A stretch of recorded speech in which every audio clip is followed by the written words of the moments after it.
اعوذ باللہ من الشیطان الرجیم بسم اللہ الرحمن الرحیم۔ اب یہ جو تیسرا حصہ نصف اول کا آ رہا ہے یہ پھر انہی 4 رکوعوں کے بہت مشابہ ہے کہ جو سورہ بقرہ میں آئے تھے 15ویں سے لے کر 18ویں رکوع تک، جس میں تحویل قبلہ، حضرت ابراہیم کا ذکر، کعبے کا ذکر، پھر اہل کتاب کو دعوت، وہ کیفیت آپ کو یہاں ملے گی۔ قل یا اہل الکتاب تعالوا الی کلمۃ سواء بیننا وبینکم، اے نبی کہیے اے اہل کتاب۔ اب یہاں جمع کر لیا گیا یہود اور نصارہ دونوں کو۔ وہاں گفتگو زیادہ تر یا بنی اسرائیل تھی، ابھی تک حضرت عیسیٰ کا معاملہ تھا، وہ گویا کہ نصرانیوں سے بات تھی، اب ہے اہل کتاب، دونوں کے دونوں۔ قل یا اہل الکتاب تعالوا الی کلمۃ سواء بیننا وبینکم، کہیے کہ اے کتاب والو آؤ ایک ایسی بات کی طرف جو ہمارے اور تمہارے مابین بالکل برابر ہے، متفق علیہ ہے۔ وہ کیا ہے؟ اللہ نعبد الا اللہ، اللہ کے سوا کسی کی بندگی نہ کرے، ولا نشرک بہ شیئا، اس کے ساتھ کسی چیز کو شریک نہ ٹھہرائیں، ولا یتخذ بعضنا بعضا اربابا من دون اللہ، اور ہم میں سے کوئی ایک دوسرے کو اللہ کے ساتھ رب نہ بنا لے۔ اس سے مراد کیا ہے؟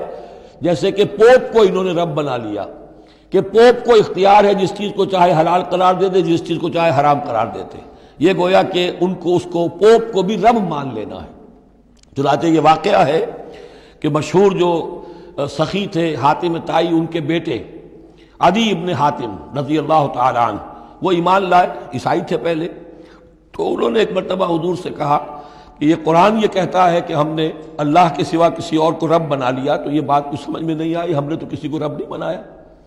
تو حضور نے فرمایا کیا یہ صحیح نہیں ہے کہ تمہارے جو پادری کہہ دیں، جو پوپ کہہ دے کہ یہ حق ہے، یہ صحیح ہے، یہ جائز ہے، اس کو تم جائز مان لیتے ہو، جس کو وہ کہہ دیں حرام ہے حرام مان لیتے ہو؟ کہ جی ہاں ایسا تو ہے۔ تو یہ حق جو ہے یہ صرف اللہ کا ہے، اور جو اس حق کو اختیار کرتا ہے وہ گویا رب ہونے کا دعویٰ کرتا ہے۔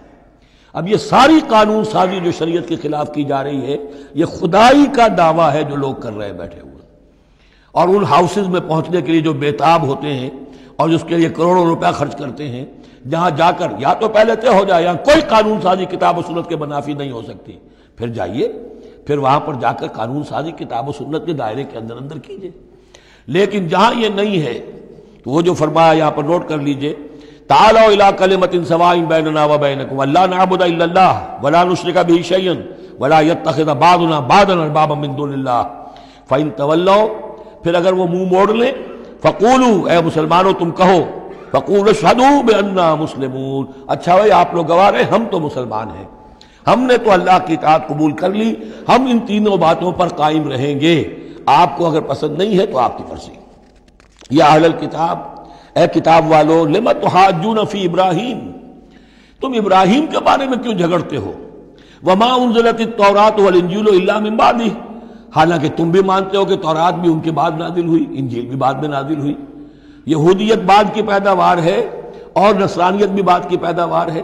تو ما کان ابراہیم یہودیا ولا نصرانیا ولکن کان حنیفا مسلما، وہ تو مسلمان تھے، وہ تو اللہ کے فرما بردار تھے، یہودی یا نصرانی تو نہیں تھے۔ افلا تعقلون، تو کیا تم عقل سے کام نہیں لیتے؟ ہاں انتم ہؤلاء حاججتم فیما لکم بہ علم، دیکھو یہ تم لوگ اب تک جو بھی باتیں کرتے رہے ہو، تم نے مباحثہ کیا ہے، وہ ان چیزوں کے بارے میں بھی ہے جس کا تمہیں کچھ علم ہے۔ فلم تحاجون فیما لیس لکم بہ علم، ایسی چیزوں کے بارے میں حجت بازی کیوں کرتے ہو جن کے لیے تمہارے پاس کوئی دلیل ہی نہیں، کوئی بنیاد نہیں، کوئی علم نہیں؟ ابراہیم کو کیا قرار دو گے، نصرانی یا یہودی؟ واللہ یعلم وانتم لا تعلمون، اللہ جانتا ہے اور تم نہیں جانتے۔ ما کان ابراہیم یہودیا ولا نصرانیا، اچھی طرح تمہیں بھی معلوم ہے ابراہیم نہ یہودی تھے نہ نصرانی تھے، ولیکن کان حنیفا مسلما، وہ تو اللہ کے فرما بردار تھے بالکل یکسو ہو کر۔ وما کان من المشرکین، اور نہ ہی وہ مشرکوں میں سے تھے۔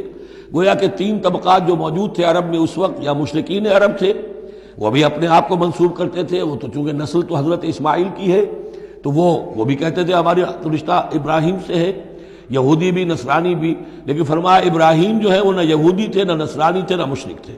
ان اول الناس بابراہیم الذین اتبعوہ، یقیناً ابراہیم سے سب سے زیادہ قربت رکھنے والے لوگ تو وہ ہیں جو ان کی پیروی کرتے ہیں، اور وہ کون ہے؟ وَهَذَا النَّبِيُّ، یہ نبی محمد صلی اللہ علیہ وسلم، والذین آمنوا، اور وہ کہ جو ان پر ایمان لائے، واللہ ولی المومنین، اور اللہ ان مومنوں کا ساتھی ہے، مددگار ہے، پشت پناہ ہے، حمایتی ہے۔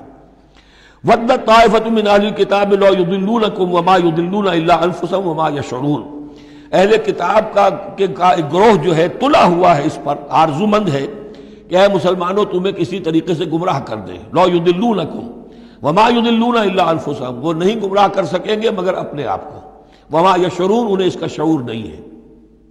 یا اہل الکتاب، دیکھیے کو انداز جو ہے بڑا ہی داعیانہ، جیسا کہ وہ جو 5واں رکوع تھا سورہ بقرہ کا، اس طرح کا انداز ہے یہاں۔